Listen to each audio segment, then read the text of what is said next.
Well, you've got to think when you go to the grocery store how long the pain is going to last. Cost of living, of course, was one of the key issues in the election campaign, with inflation hitting a 20-year high. The price of some of our favourites and not so favourite veggies has gone up, and this is due to floods and the cost of diesel. Now, some supermarkets are charging, as you heard Matt Moran a little earlier, $13 for a single head of iceberg lettuce. It's not even that nutritional, by the way.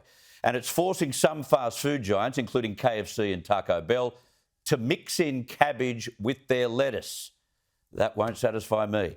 Tyson Cattle is the National Public Affairs Manager with AUSVEG, the industry representative for vegetable and potato growers, and he joins me from Melbourne. Tyson, thank you very much for your time. Aside from lettuce, what other veggies have been that adversely impacted? Look, it's across the board, Chris. I mean, we probably focus more on region-specific as opposed to commodity-specific. And the fact is that the Lockyer Valley that grows a whole range of fresh vegetables across the region has been decimated by floods and heavy rain for the better part of the last 3 months. So it's across the board, and it's going to continue for some time yet. What is the sometime yet? What's your crystal ball saying about the next season? Look, I mean, every grower is battling against the weather, Chris. So unfortunately, we don't know. But we're working to try and get our growers back on to plant their next crop. The reality's been that, it's been too wet in their paddocks. They haven't been able to get into their paddocks to either harvest the product or plant the next crop.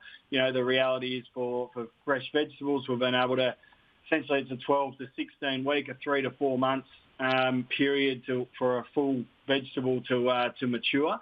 So, but the reality is right now our growers can't get in to plant their next crop either way. So, it's going to be some time before we get back to any real normalcy.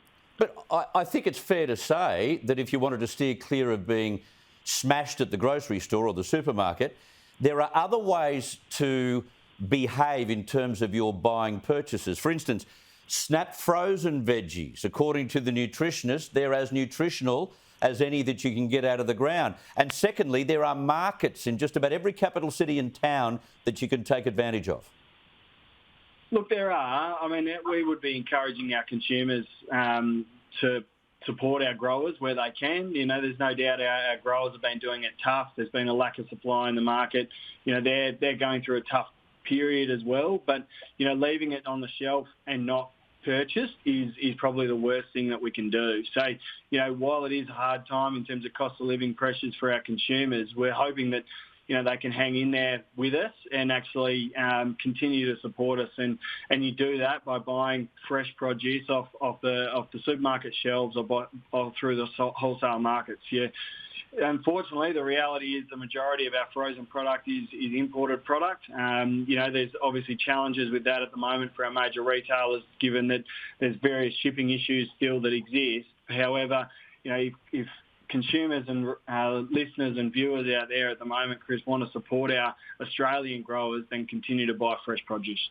Tyson Cattle, thank you so much for your time. All the very best. Hopefully it'll get a little bit brighter down the track. Thanks, Chris.